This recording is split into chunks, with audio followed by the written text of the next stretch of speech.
ఉమ్మడి వరంగల్ జిల్లాలోని కీలకమైన నియోజకవర్గంలో బీఆర్ఎస్ పార్టీని నడిపించే నాదుడే కరువయ్యాడట. అధికారంలో ఉన్నప్పుడు పోటాపోటీ కార్యక్రమాలు నిర్వహించిన నాయకులు ఇప్పుడు పార్టీ కార్యాలయానికి కూడా రావడం లేదట. నియోజకవర్గంలో బీఆర్ఎస్ మొత్తం ఖాళీ అయిందనే ప్రచారం జరుగుతుంది. ఇంతకు ఆ కీలక నియోజకవర్గం ఏంటి? అక్కడ బీఆర్ఎస్ పరిస్థితి ఏంటి? Let's watch the story.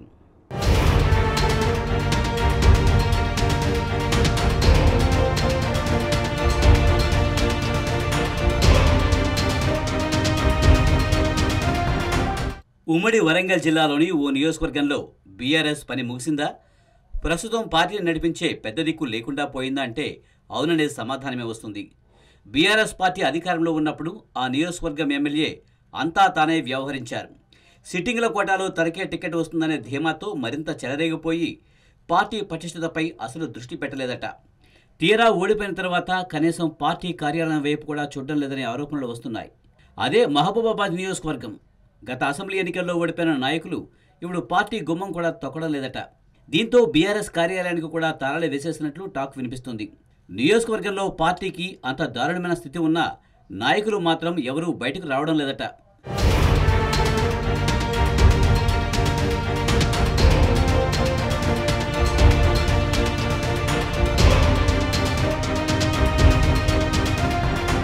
BRS హయాంలో అధినేత కేసీఆర్ తన పార్టీ ఎమ్మెల్యేలకు ఫుల్ పవర్స్ ఇచ్చారు. దీంతో తాము చెప్పిందే వేదంలా మారింది. నియోజకవర్గాన్ని చిన్న సైజు రాజ్యంగా మార్చుకుని బీఆర్ఎస్ ఎమ్మెల్యేలు రాజుల్లా ఫీల్ అయ్యేవారనే టాక్ ఉండేది. అప్పట్లో వారి ఆగడాలకు అంతే లేకుండా పోయింది. సొంత పార్టీ నేతలను కూడా పట్టించుకోకుండా ఎమ్మెల్యేలే ఇష్టారాజ్యంగా వ్యవహరించారనే ఆరోపణలు ఉన్నాయి. మహబూబాబాద్ నియోజకవర్గానికి ఎమ్మెల్యేగా పనిచేస్తున్న బానతు శంకర్ నాయక్ అవినీతిలో ఆరితేరిపోయారనే వార్తలు వచ్చాయి. తనకు నచ్చిన వారికి మాత్రమే పనులు చేస్తూ ఆఖరకు సొంత పార్టీ నాయకులు కార్యకర్తలను కూడా దూరం పెట్టారనే ప్రచారం జరిగింది. తహసీల్దార్ నుంచి కలెక్టర్ వరకు, కానిస్టేబుల్ నుంచి ఎస్పీ వరకు శంకర్ నాయక్ బెదిరించని అధికారి లేడనే టాక్ వినిపించింది.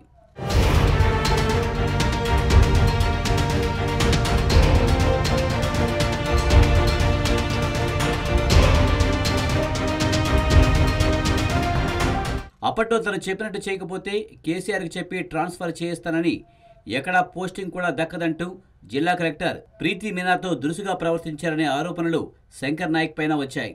ఆమె ఐఏఎస్ సంఘానికి, జిల్లా ఎస్పీకి ఈ విషయంలో ఫిర్యాదు కూడా చేశారు. కానీ శంకర్ నాయక్ తాను అనుకున్నట్లే కలెక్టర్ను బదిలీ చేయించారు. అలా అప్పట్లో కేసీఆర్, కేటీఆర్ అండ చూసుకుని శంకర్ నాయక్ చెలరేగిపోయేవారని సొంత పార్టీ నాయకులే చెబుతున్నారు. అయితే అధికారం కోల్పోయిన తర్వాత శంకర్ నాయక్ అసలు ప్రజల్లో కూడా కనబడడం లేదట. మహబూబాబాద్ నుంచి తన మకాంను సొంత గ్రామం పాలకుర్తి నియోజకవర్గంలోని ఓకర్ గ్రామానికి మార్చారట. అసలు మహబూబాబాద్ బీఆర్ఎస్ను పూర్తిగా పట్టించుకోవడమే మానేశారట.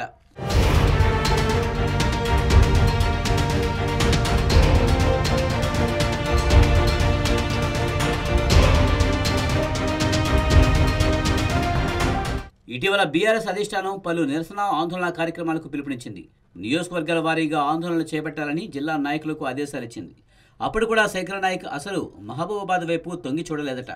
దీంతో ఆ నియోజకవర్గంలోని బీఆర్ఎస్ శ్రేణులు తమ కష్ట నష్టాలను ఎవరికి చెప్పుకోవాలని బాధపడుతున్నారట. ఒక్క ఓటమికే పార్టీ కార్యాలయానికి తరలి వేసుకోవడం ఏంటని పలువురు నాయకులు ప్రశ్నిస్తున్నారు. అధికారంలో ఉన్నప్పుడు అన్నీ తానే అనుభవించిన నాయకులు ఇప్పుడు ప్రతిపక్ష హోదాలో ప్రజల సమస్యలను పట్టించుకోకుండా తమ సొంత పనులు చేసుకుంటున్నారని మండిపడుతున్నారట.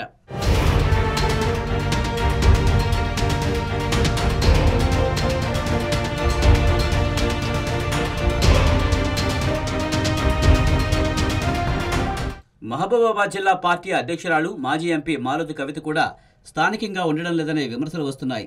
ఆమె పూర్తిగా హైదరాబాద్కే పరిమితమయ్యారని, జిల్లాలో పార్టీని అసలు పట్టించుకోవడం లేదనే టాక్ వినిపిస్తుంది. బీఆర్ఎస్ వర్కింగ్ ప్రెసిడెంట్ కేటీఆర్కు కవిత బినామీగా ఉన్నారని, ఈ క్రమంలో కవిత అనేక అక్రమాలకు పాల్పడ్డారనే చర్చ జరుగుతుంది. ఎంపీగా ఉన్నప్పుడే ఆమె పార్టీ శ్రేణులను పట్టించుకోలేదని, ఇక ఇప్పుడైతే అసలు జిల్లాకే రావడం లేదని కార్యకర్తలు ఆరోపిస్తున్నారు. ఇరువురు నాయకులు యాక్టివ్గా లేకపోవడంతో చాలామంది కింద స్థాయి నాయకులు కాంగ్రెస్ పార్టీలోకి జంప్ అయ్యారు. కేడర్ కూడా కొంత వారితో వెళ్ళిపోయిందట.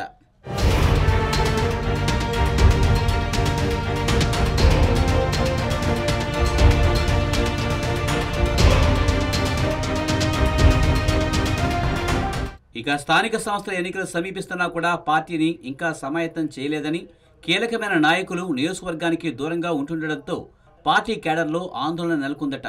ఇప్పటికైనా పార్టీ పరంగా కార్యక్రమాలు మొదలు పెడితే ప్రజలు గుర్తించే అవకాశం ఉందని, లేకపోతే ఈ జిల్లాలో పార్టీని పూర్తిగా మూసేసుకోవాల్సి వస్తుందని కేడర్ అభిప్రాయపడుతున్నారు.